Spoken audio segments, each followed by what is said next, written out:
Эмбүк төллүүлж байна. Гэрэлт. Зохиогч Зоригтын Цэлмэг. Өгүүлэгч Баасанжавын Уланбаяр.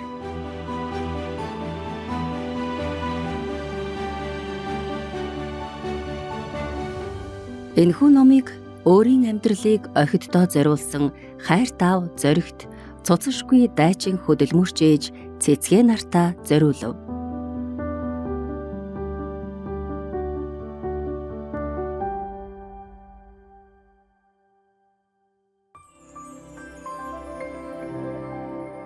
Хоёрдугаар бүлэг. Алдаатай бодол. Бидний сайн сайхан амьдралд саад болдог зүйл бол бидний тархинд хадгалагдсан алдаатай бодол юм.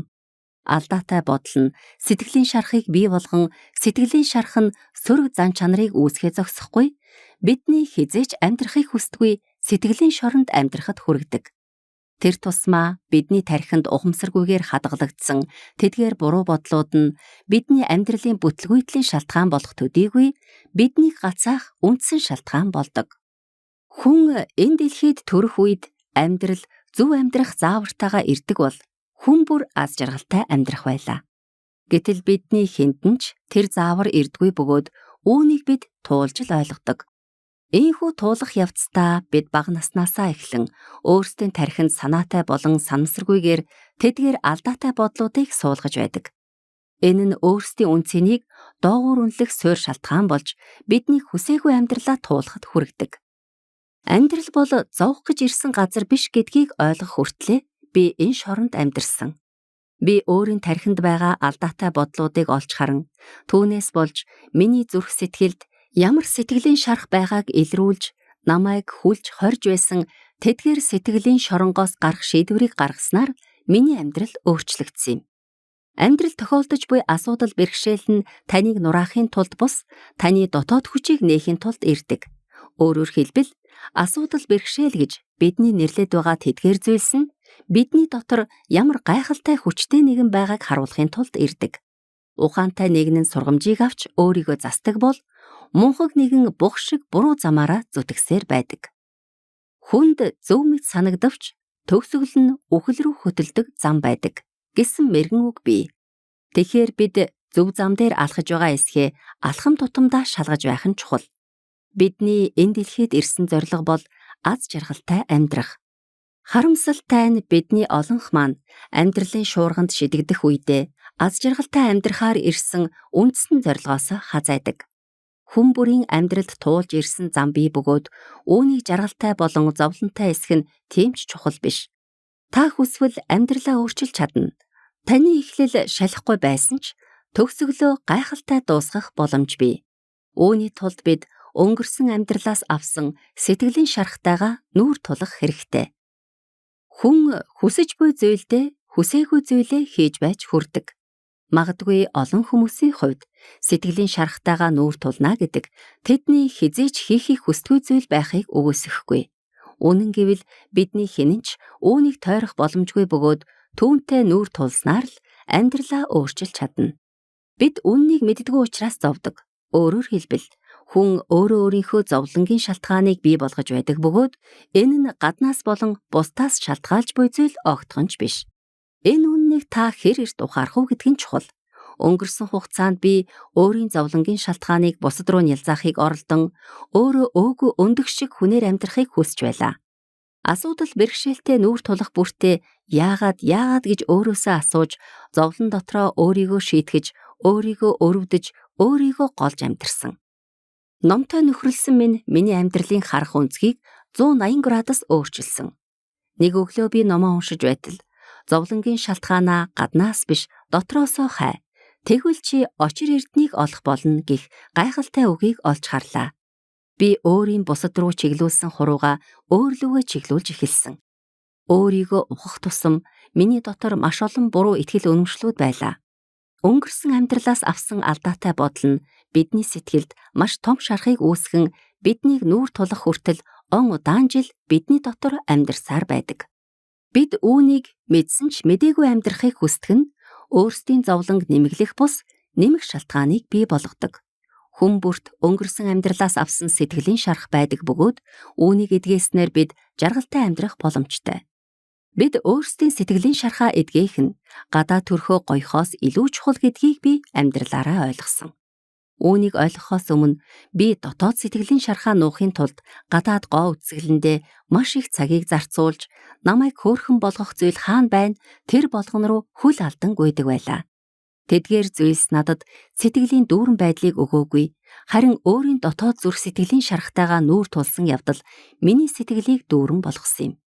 Хүн амьдралынхаа өнгөрсөн хугацаанд болсон зүрх сэтгэлийг эмтрүүлсэн зүйлстэй нүүр тулна гэдэг амархан биш. Учир нь энэ зүйл бидэнд маш их өвдөлт мэдрүүлдэг. Бидний хинч өвдөлт мэдрэхийг хүсдэггүй. Гэхдээ энэ өвдөлт таныг олон жил амьдарч байгаа сэтгэлийн шоронгоос тань гаргаад зогсохгүй, таны амьдралыг өөрчлөх хүч гэдгийг ойлгох хэрэгтэй. Энэ нь хичнээн өвдөлттэй ч таны ирээдүйд амсах жаргалын дэргэд өчүүхэн зүйл юм. Тиймээс та өөрийн мэдэхгүй дотоод зүрх сэтгэлийн шархтайгаа нүүр тулах болон таныг хорж буй тэр сэтгэлийн шоронгоос гарах зоригтой байгаарай. Сэтгэлийн шарх. Ээжийн бодол. Ээж маань намайг төрүүлснийхээ дараа хүүтэй болоогүйдээ харамсан тухайга найзтай ярьж байхыг би санамсаргүй сонссон юм. Тухайн үед би хүүхэд байсан учраас тэр үгэнд тэгтлээ ач холбогдол өгөөгүй. Гэтэл миний далд ухамсар үүнийг би энэ дэлхийд ирэх үедээ ээжтэй гологдсон хэмээн бичиж авсан. Энэ алдаатай бодлоос үүдэн би өнгөрсөн 20 жилийн турш өөрийгөө шийтгэж амьдарсан. Эхийн хөвлөд хүүхэд бүрэлдэн тогтох үйл явц бол гайхамшиг. Эмэгтэй хүн хүнийг бүтээдэг бөгөөд бид бол үндэс. Гэтэл бидний ихэнх маань хүүхэдтэй болохыг зүгээр л нэг байдаг зүйл шиг боддог. Нэг бие хүний бүхэл бүтэн 70-120 жилийн амьдрал яригдж байхад энэ нь яавч энгийн зүйл байж таарахгүй. Бид үүнд уул суурьтай хандах хэрэгтэй. Эхийн хөвлөд ураг бүрэлдэн тогтох үеэс их хүний мэдрэхүйгээр дамжин ураг бүгдийг тархиндаа бичиж авдаг бөгөөд тархинд бичигдсэн зүйлс нь хувь хүний амжилттай болон амжилтгүй амьдрах шалтгаан болдог. Бидний тархинд ямар буруу бодол хадгалагдсныг нягтлахгүй бол мэдэхгүй. Таны далд ухамсарт бичигдсэн буруу бодлыг таал зөвхөн эерэг болгож чадах бөгөөд үүнийг засснаар таныг чангаагаад урагш ахиулахгүй, дараагийн түвшинд гарахад саад болж байгаа зүйлсийн учир зангилааг тайлах боломжтой. Ингэж хэмээн та өөрийн хүсэж буй тэр амьдралыг бүтээх суурь бэлтгэгддэг.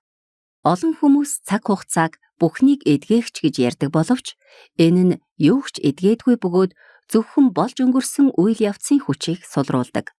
Хувь хүн бүр өөрийн сэтгэлийн шархтайгаа нүүр тулснаар эдгэрэх үйл явц явагддаг. Ил байгаа шархнаас далд байгаа шарх илүү их өвдөлттэй байдаг нь идээ улам бүр бугалсныг бидэнд илтгэдэг. Гэтэл бид ил байгаа зүйлээ л анхаарахаас биш, далд байгаа зүйлээ анзаардаггүй. Бидний бие махбод ямар гайхамшигтай ажилдгийг та хараахан мэдээгүй байж магадгүй. Та үүний ямар ухаалаг болохыг мэдэх үед өөрийнхөө төлөө амьдрах нь хичнээн чухал болохыг ойлгоно. Таны бие хүний бие биш. Бид заримдаа өөрийн биед хүний бие шиг ханддаг. Та өөртөө яаж хандна, хүмүүс танд тийхүү хандах болно. Энэ нь та өөрийгөө хайрлаж чадахгүй бол бусдаар хайрлуулах боломжгүй гэсэн үг юм. Тиймээс эхлээд өөрийгөө хайрл. Өөрийгөө хайрлна гэдэг бол таны дотор юу болоод байгааг ойлгож, түүнийг засахад цаг гаргана гэсэн үг юм. Та өнөөдрийг хүртэл өөрийнхөө зүрх сэтгэл рүү өнгөж, түүний дотор юу болж байгааг мэдхийг хүссэн үү? Аль эсвэл энэ нь танд хамаагүй зүйл үү? Би тэгж бодохгүй байна.